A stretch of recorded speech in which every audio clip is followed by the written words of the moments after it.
Hello friends, कैसे हैं आप सब। जरासंध का नाम तो आप सब ने अवश्य सुना होगा। उसके शौर्य और उसके बल की कहानी भी आपने पढ़ी होगी।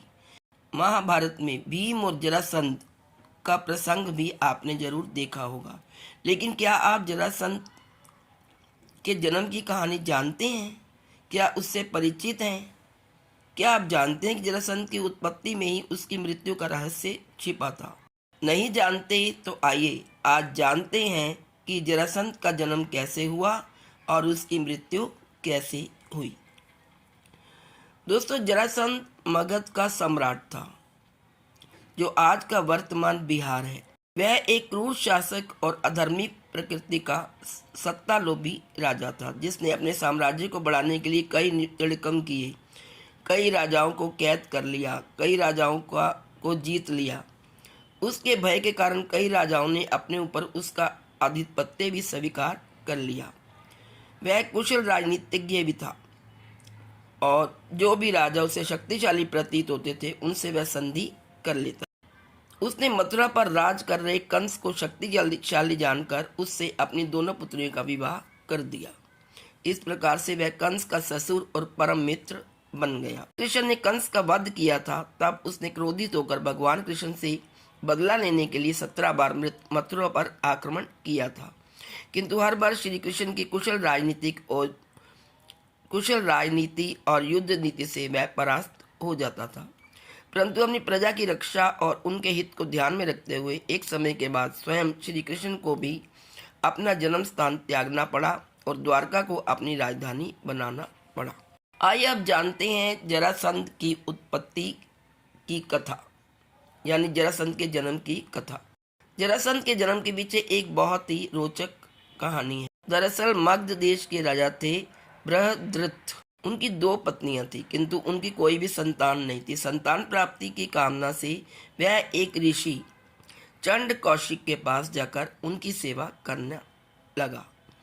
उनके सेवा भाव से संतुष्ट होकर ऋषि ने उन्हें एक फल दिया और कहा कि जाओ, ये अपनी पत्नी को खिला देना, शीघ्र ही तुम्हें संतान की प्राप्ति हो जाएगी। अब यहाँ पर कथा के 2 सिद्धांत सामने आते हैं।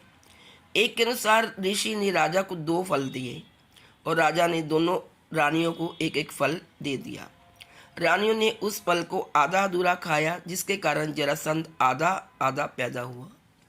लेकिन दूसरी कथा के अनुसार राजा वह फल लेकर महल आए और उन्होंने फल को बीच में से काटकर अपनी दोनों पत्नियों को आधा आधा खिला दिया। इस दूसरी कहानी पर सभी विद्वान सहमत होते हैं।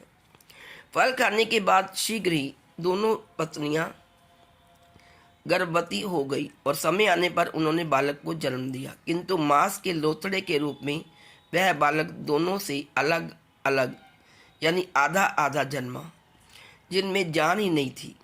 शिशु के आधे आधे शरीर को देखकर सब भयभीत हो गए एवं राजा के कोप के भय से रानियों ने उन दोनों लोथड़ों को जंगल में फेंकवा दिया। जंगल में एक राक्षसी को मानव की गंध आई और उस जगह पर पहुंचकर उसने देखा तो उसे मांस के 2 लोथड़े के रूप में 2 शिशु के टुकड़े दिखाई दिए। अपनी माया जाल से उसने उस बच्चे की संपूर्ण जन्म पत्री प्राप्त कर ली। तत्पश्चात उस राक्षसी ने उन दोनों हिस्सों को जोड़कर एक कर दिया और अपना रूप बदलकर राजा के समक्ष पहुंच गई एवं सारा वृतांत कह सुनाया। उस राक्षसी का नाम जरा था। राजा राक्षसी से बहुत प्रसन्न हुए और प्रसन्नता में ही उन्होंने इस राक्षसी के नाम पर ही अपने पुत्र का नाम जरासंध रख दिया। जरासंध अर्थात जरा द्वारा संधित। समय के साथ जरासंध मगध का राजा बना। जरासंध मल्ल युद्ध का माहिर योद्धा था। उसे अपनी भुजाओं पर बहुत ही अभिमान था। उसके बारे में कहा जाता है कि उसे कभी मारा नहीं जा सकता था। उसकी ताकत की गूंज चारों दिशाओं में फैली थी। जरासंध बड़े बड़े शूरवीरों को न केवल परास्त कर देता था बल्कि उन्हें मौत के घाट भी उतार देता था। महाभारत में जब जरासंध किसी से भी परास्त नहीं हो रहा था तो श्री कृष्ण ने जरासंध के वध की योजना बनाई। भीम और अर्जुन ब्राह्मण के साथ तपस्वी के वेश में जरासंध के पास पहुंचे और कुश्ती के लिए ललकारा। उसके बाद जरासंध ने भीम से कुश्ती लड़ना तय किया। अखाड़े में जरासंध और भीम का युद्ध कार्तिक कृष्ण प्रतिपदा से 13 दिन तक चला। इस दौरान भीम ने जरासंध को जांग से उखाड़कर कई बार 2 टुकड़े किए, लेकिन हर बार जुड़कर वह फिर जिंदा हो जाता। फिर से भीम पर टूट पड़ता। भीम थक कर बेदम हो गए तो 14वें दिन श्री कृष्ण ने एक तिनके को बीच से तोड़कर दोनों भाग विपरीत दिशाओं में फेंक दिए।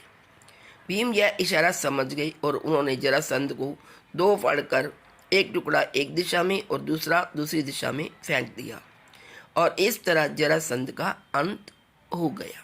तो दोस्तों, ये था एक रोचक प्रसंग जरासंध के जन्म और मृत्यु के बारे में।